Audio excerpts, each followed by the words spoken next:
Olá pessoal, tudo bem? Os estudiosos afirmam que há 300 mil anos os hominídeos acreditavam na vida após a morte. E como eles sabem disso? Porque sepulturas ritualizadas deste período foram encontradas. Cadáveres enterrados em posição fetal, cobertos por pedras. A terra que recebia a semente e fazia aquela semente germinar numa árvore que por sua vez daria frutos. Por analogia, essa mesma terra receberia o corpo morto e o faria renascer em um outro mundo.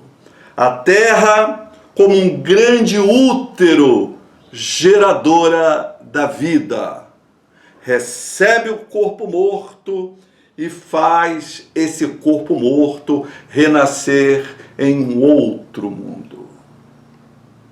A crença no outro mundo, a crença na vida após a morte, são crenças que nascem com o homem. Muitos anos antes, milênios antes da chegada do Homo sapiens. Por que motivo essas crenças tão primitivas não feneceram, não se extinguiram? Por que motivo essas crenças, até os dias de hoje, conservam extrema vitalidade?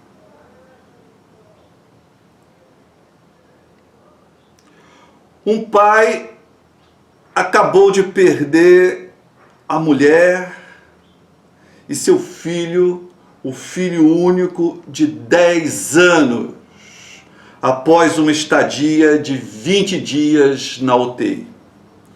Eles haviam sofrido um acidente automobilístico. O pai está desesperado. A vida ficou sem sentido para ele, porque o que dava sentido para a sua vida era a sua estrutura familiar, da qual participava a mulher e o filho, que agora morreram. O pai não quer mais viver, ele não quer mais trabalhar, ele não quer mais tocar a sua vida para frente, porque ele agora está imerso no mundo sem sentido. O mundo deixou de ter sentido. Quem dá sentido à vida é o homem. E o sentido que ele dava à sua vida não existe mais. Médicos, filósofos, psicólogos e outros são chamados para explicar àquele homem que o seu sofrimento, que a morte da sua esposa e a morte do seu filho amado, esses sofrimentos, eles fazem parte da condição humana. Mas esse homem não aceita essas explicações. Ele quer morrer. A vida não tem mais nenhum significado para ele.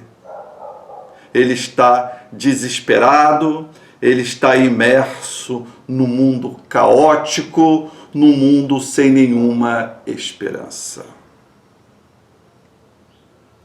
Mas um religioso se aproximará dele e dirá: a tua esposa e o seu filho não estão mortos, eles estão em um outro mundo.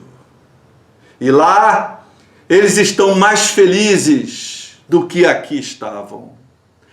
E de lá eles velarão por ti, eles cuidarão de ti. E eles o aguardarão, porque no futuro vocês vão se reunir novamente e você terá a sua família de volta. O que há apenas é uma separação física. Eles não estão mortos, não há morte. Um outro religioso lhe dirá: a sua esposa e o seu filho não morreram. Eles estão vivos, porque não existe morte. O que existe é apenas seres, espíritos, com corpos físicos, que são os vivos, e espíritos sem o corpo físico, que são os mortos.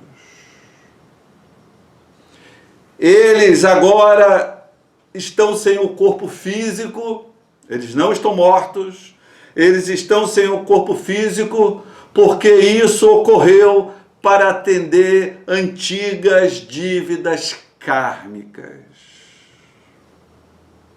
Há um enorme livro contábil espiritual. Contas precisavam ser acertadas. A decisão pela morte da sua mulher e do seu filho foram decisões já tomadas com muita antecedência. Foram decisões sábias.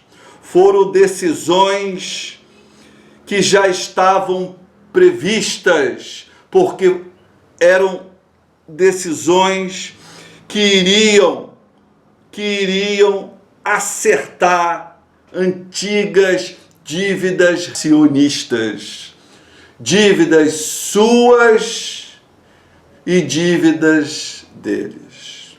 Essa morte ocorreu para o bem deles, para o seu próprio bem é que você está passando por esse sofrimento. Eles não estão mortos, eles continuam vivos, porque a morte não existe. A morte trata-se de uma ilusão.